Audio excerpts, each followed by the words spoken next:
பிச்சைக்காரன் வந்தால் இல்லை போ அப்படின்னு சொல்கிறது, விபூதி பூசுறதில்ல, குங்குமம் வைக்கிறதில்ல, வீட்டில் தூபங்கள் போடுறதில்ல, மலர் கொண்டு இறைவனை அர்ச்சிப்பதில்லை, நல்ல வார்த்தைகள் சொல்வதில்லை, கோயில் குளத்துக்கு போகிறதில்லை. இதெல்லாம் தினமும் நல்லா என்னங்க இப்படி தாங்க நாடே இருக்குது, அவன் தாங்க ஓஹோன்னு வாழ்கிறாங்க. நாங்கள் சாமியாக கும்பிட்றோம், நாங்கள் நடுத்தரவில் நிற்கிறோமே, நீங்கள் சொல்கிறதெல்லாம் செய்கிறோம், வேறு மாதிரியாக சொல்கிறீங்களே சாமி. கடவுளே இல்லைன்னு சொல்கிறவன் தான் இன்றைக்கி பெரிய கோடீஸ்வரனாக இருக்கிறானே. நீங்கள் கடவுள் கடவுள்னு கும்பிட்றோமே, நாங்கள் சாப்பாட்டுக்கே வழி இல்லாமல் இருக்கிறோமே. நான் இல்லைன்னு சொல்லலை, இது உண்மைதான்.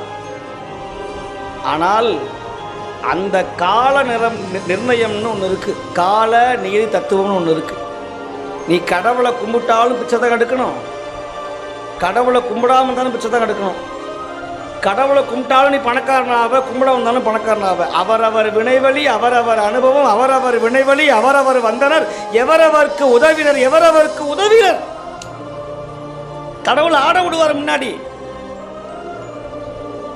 அப்பா ஓஹோன்னு இருப்பான், பையன் நல்லா இருப்பான், பேரனுக்கு கிட்னி ஃபெயிலியர் ஆகிடும். தாத்தா இருக்கும்போதே கண்ணில் ரத்த கண்ணீர் விடுவான், ஐயோ நான் பண்ண பாவத்தையெல்லாம் என் பேரை அனுபவிக்கிறானேம்பா. அங்கே வைப்பான் செக்க.